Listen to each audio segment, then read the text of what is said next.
Nylon मांजा गळ्यात अडकून 7 वर्षीय चिमुकला जखमी झाल्याची घटना येवला तालुक्यातील अनकाई शिवारात घडली असून मल्हार नितीन राऊत असे या चिमुकल्याचे नाव आहे।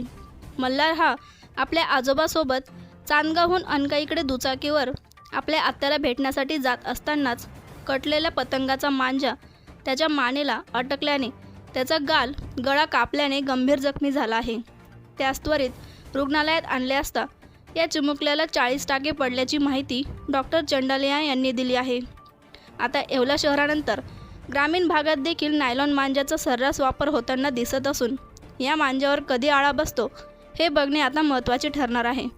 चांदगाववरून अनकाईला येत असताना अनकाई शिवारामध्ये मल्हार नितीन राऊत हे भेटण्यासाठी आत्याला भेटण्यासाठी येत असताना रस्त्यातच त्यांना मांजा लागल्यामुळे त्यांना 40 टाके पडलेले आहेत। आज दुपारी 1 जानेवारीला 1:30 वाजेच्या आसपास मल्हार नितीन राऊत एक 7 वर्षाचा मुलगा जो चांदगावला राहतो तो मांज्याने त्याच्या गालाला आणि जबड्याला मोठी जखम झाल्यामुळे त्याचे आजोबा त्याला घेऊन आले होते। त्याचा डावा गाल ऑलमोस्ट जबड्याचं हाड दिसेपर्यंत पूर्ण चिरला गेला होता आणि गळ्याचा एकही भाग कानाच्या खाली तो इकड झाला होता।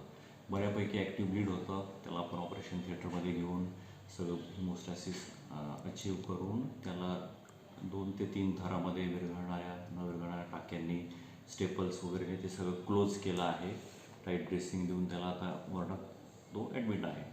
तसा तो आत्ता स्टेबल आहे, पण त्याची जखम आणि हे पाहता ते जर अजून थोडी खोल गळ्याकडे गेली असती तर त्याच्या जीवालाही मोठा धोका निर्माण झाला असता।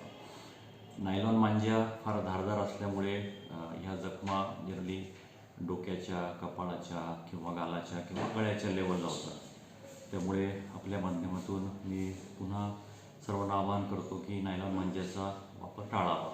सर्व नागरिकांनीही जे पायी चालतात किंवा जे 2 व्हीलरवर प्रवास करतात या दिवसांमध्ये त्यांनीही सेफ्टी मेजर्स स्कार्फ म्हणा किंवा गळ्याला चेहऱ्याला रुमाल स्कार्फ लावणे किंवा बाकी मेजर्स घेऊन प्रवास करावा। लग्न व इतर समारंभाच्या फोटोग्राफी करिता संपर्क करा आचल फोटो स्टुडिओ व व्हिडिओ शूटिंग।